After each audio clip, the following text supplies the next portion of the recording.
Welcome to Coach Chloe, the journey of self love. We are in episode 26, and today is part 5 of our series Tips and Tools to Hack Your Thoughts.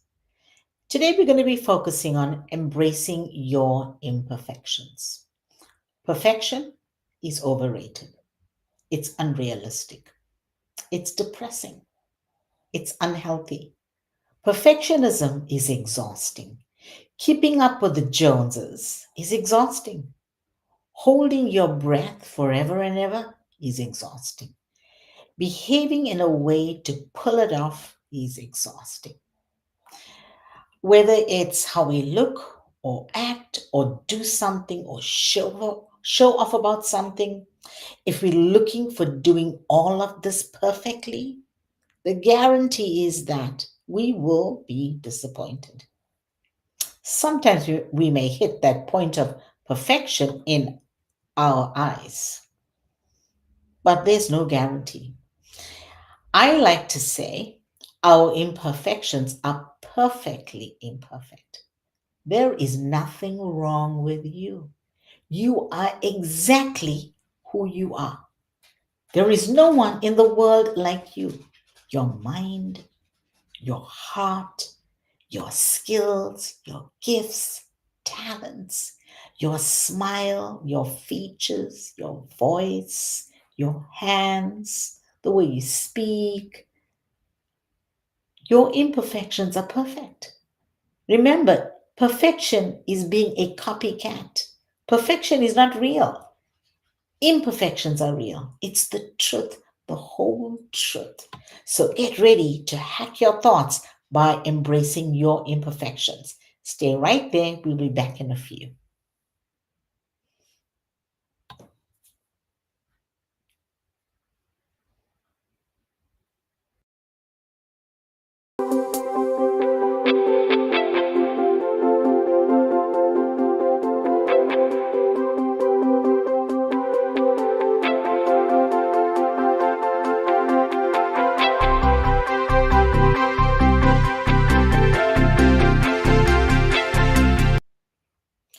Welcome back. So excited to share tips and tools to hack your thoughts and embrace your imperfections. But not just embrace your imperfections, you can learn to love and appreciate your imperfections. Normalizing imperfections helps us to understand who we truly are. Looking for the beauty in our imperfections is the highest level of self acceptance. I was married for almost 25 years. I wanted to believe my marriage was perfect. I protected it, I guarded it with my heart. I wanted to believe that everything was great. But what I came to realize is that I lived in a make believe world. The more I believed my version of perfect, the more I lost who I truly was. I didn't know Chloe. I only knew the wife who wanted to show the world what a great marriage looks like. So when my marriage ended and I was alone, I felt lost. I really missed the dysfunction of what I had gotten used to. And it took courage, real courage, to pick up the pieces and move forward. That's when I saw me, what I was made of, the real me. I saw the flaws. I saw the flaws in the marriage, in the relationship. And I realized there is beauty in being flawed. So let's get something straight right off the bat. Perfection is a myth. We all know it, but we often forget it. There's this pressure to have it all together, to present this flawless image to everyone, to the world, so that nobody sees the cracks, in our lives, in our relationships, in our homes, in our jobs. But the truth is, your perfections are what make you real. It makes you relatable and it makes you truly human. Think about it. Some of the most meaningful connections you've had with others probably didn't come from sharing your successes. They probably came from just those raw, those honest moments when you just opened up about your struggles, your mistakes, your vulnerabilities. Those are the moments that matter because they show who you are, just as you are, without any of the filters and the facades. Embracing your imperfections isn't about giving up or settling for less. It's about recognizing that you don't have to be perfect to be worthy, to be loved, to be successful. In fact, it's often in our imperfections that we find our greatest strengths, our deepest connections, and our most authentic selves. Something that I found out is that when I come across as vulnerable or when I come across as with imperfections, people that I'm talking to start to believe me. They understand because it's like, okay, I now feel safe because if Chloe has all these imperfections, then it's okay for me to be that way too. And that's the way we mirror and we project. So, what if instead of hiding your flaws, you started to own them? What if you saw them as part of your unique story, the parts that make you you? The truth is, perfection is boring. It's in the messy, complicated, imperfect parts of life where the real beauty lies. It's like when you have an argument with someone you love, making up is one of the best things, right? If we don't, there's no part of me, we don't enjoy makeup, making up, after a fight if there is no argument. So think about it in that way. Perfectionism is a trap. Why? Because we expect others to be perfect, yet we are not perfect. We set such a high level of expectation of others, and then we get disappointed when they don't deliver. We forget that they're not perfect as well. If someone or something doesn't match up to our expectations, then we look at them as flawed, which means what does that mean? It means we are perfect if they are flawed. The other thing is we end up playing the victim. I words like or self-talk like, oh, this is happening to me, this only happens to me, I am wrong, everything's not working out, this person's doing that to me, they're taking advantage of me, others have it easier. We all go down that pity party and playing that victim. No, no, no, no. We haven't seen our flaws, our blind spots. It's time to hold up the mirror and ask, who am I really? Earlier on, I talked about normalizing your imperfections, normalizing your flaws, and accept that's what makes you you. That's what makes the incredible you. When it comes to our spouses, our partners, friends, family members, our colleagues, you know, all of that we expect them to be and show up in a certain way. But because we in this place of perfectionism, people let us down. We've let people down. Why? Because they don't match up to our standard of perfection. As humans, we are ready to hand out the judgment card. But remember, others are judging us with the same judgment measuring stick. So, how do we hack our thoughts and see ourselves for who we truly are? What are our likes and our dislikes? Have you ever been with someone who was trying to impress you and said things? And, if, say, for example, if I said something like, and I remember this incident, I was talking to somebody and was talking about how much I love classical music and operas. And this person kind of agreed and talked about an opera that they enjoyed watching or, a conversation about, but I knew that it was not real because all the facts were not there. I know I'm watching operas all the time. So when someone is trying to impress, they are trying to come up to a level of perfection. Few people say, you know what, that's not my cup of tea. I don't really like opera, but maybe tell me a little bit about that. What do you like about that?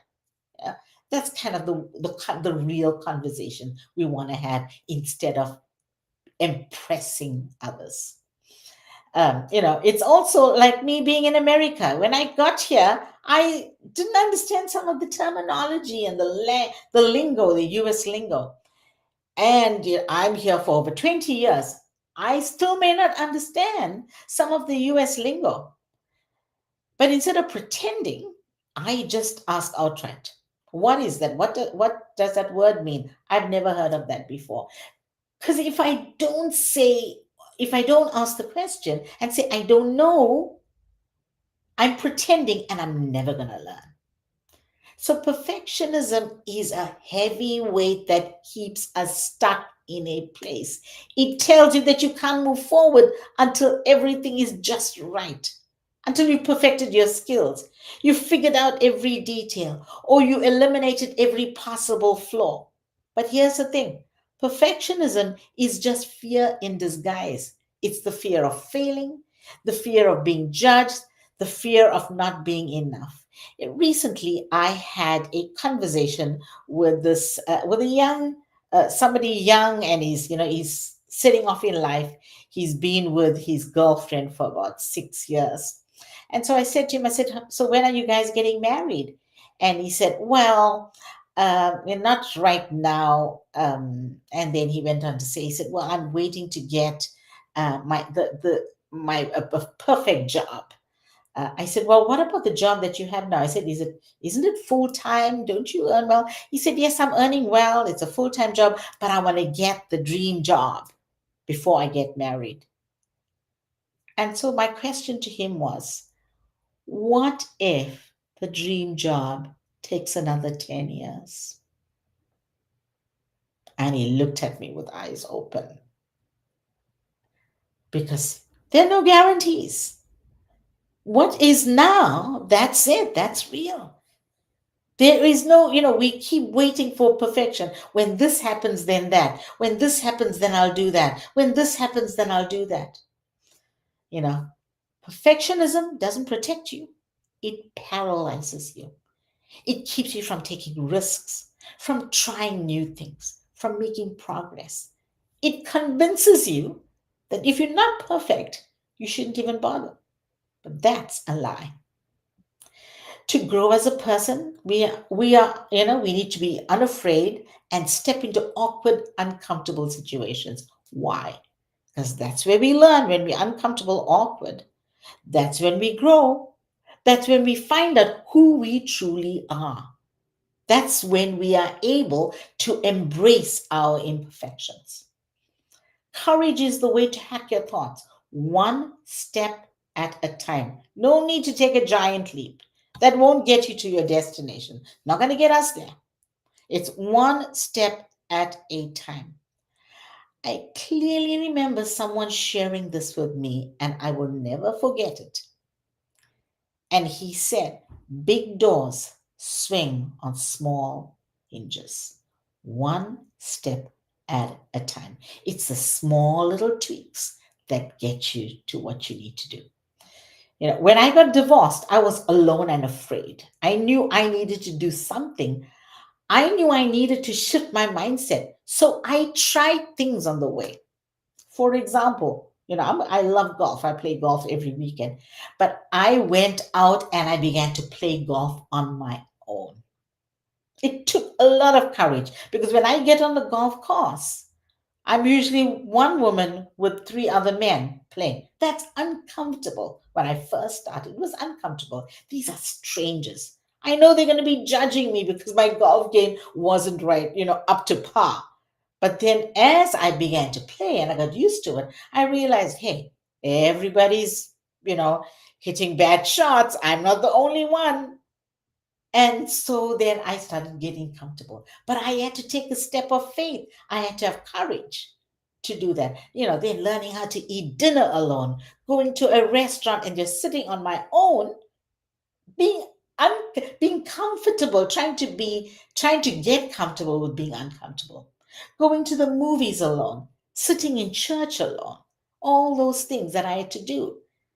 And it really, really, it took courage, it took everything from me. But that's what I needed to do, to understand, hey, this is all my flaws, these are things that are me, and this is, I'm imperfect. But that's how I found out who I was. The reality is, nothing is ever going to be perfect. There will always be something you could improve or tweak or do differently. And if you wait for perfection, you're going to be waiting forever. In the meantime, guess what? Life passes you by. So, how do we break free from the perfectionism trap? Start by giving yourself permission to be imperfect. Allow yourself to be imperfect. Accept that mistakes are part of life, it's part of the process.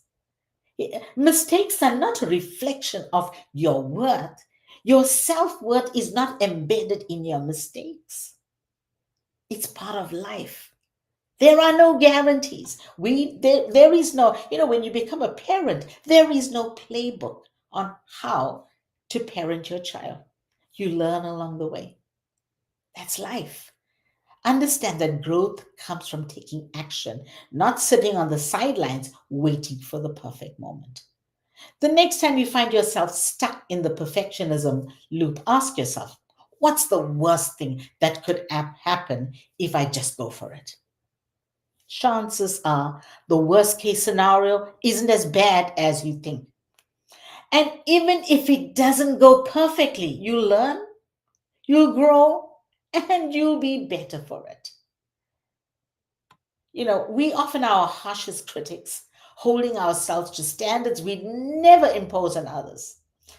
But what if instead of beating yourself up for every mistake, you practiced a little self compassion? Treat yourself with the same kindness and understanding you'd offer a friend. Self compassion isn't about letting yourself off the hook or making mistakes. It's about recognizing that you're human, that you're going to mess up sometimes, and that it's okay. It's about offering yourself grace in those moments when you fall short, knowing that you're doing the best you can. As parents, sometimes we experience that. Oh, I wish I'd done that for my child. Oh, if my child's behaving that way, I could have been a better parent. You know what? We do the best we can. We do the best we can with all the resources that we have. Now, sometimes we may come across as selfish, but there's reasons why we're selfish. There is a reason why. There's some type of protection that we need, or some type of validation. You want to find, you want to think about, what is that thing? When you practice self-compassion, you create a safe space for growth. You allow yourself those risks, those new things that you can try, those you learn from your mistakes without fear of harsh judgment. You become more resilient, more adaptable, and more at peace with who you are. So how do you start? Begin by noticing your self-talk. When you catch yourself being critical, pause, reframe it. Ask yourself, what would I say to a friend? If your answer is no, find a kinder way to speak to yourself. And remember, self-compassion isn't just the big stuff. It's for the everyday, moments, the little things as well. When you're feeling overwhelmed, when things don't go as planned, or when you're just having a tough day, take a deep breath and remind yourself it's okay to struggle. You're not alone. You're not expected to be perfect. And finally, find strength in your vulnerability. We live in a world that often equates vulnerability with weakness. But the truth is, vulnerability is one of the greatest sources of strength. It takes courage to be open, to show your true self, to risk being seen, your flaws and all. Embrace vulnerability. That's when you allow yourself to connect more deeply with others. Give yourself permission to be real, to share your struggles, ask for help when you need it. And when you do that, you're really creating space for others to do the same. Vulnerability is not about airing out all the dirty laundry or being an open book with everyone you meet. It's about being authentic, honest, and willing to show up just as you are without hiding behind a mask of perfection. So the next time you're tempted to hide your flaws or put on a brave face, consider this. True strength comes from being real. It comes from standing in your truth, even when it's uncomfortable, and knowing that your worth isn't tied to being perfect, but to being you. So embrace your imperfections, own your flaws, and recognize that you're not something to be ashamed of, but something to be celebrated, because in the end, it's not about being perfect, it's about being whole. I'm so excited to take this journey with you. And I'm hoping that you are able to be courageous enough to embrace your imperfections, to break free from perfectionism, to practice self compassion, and to find strength in vulnerability. Next week, we're going to be talking about the power of letting go.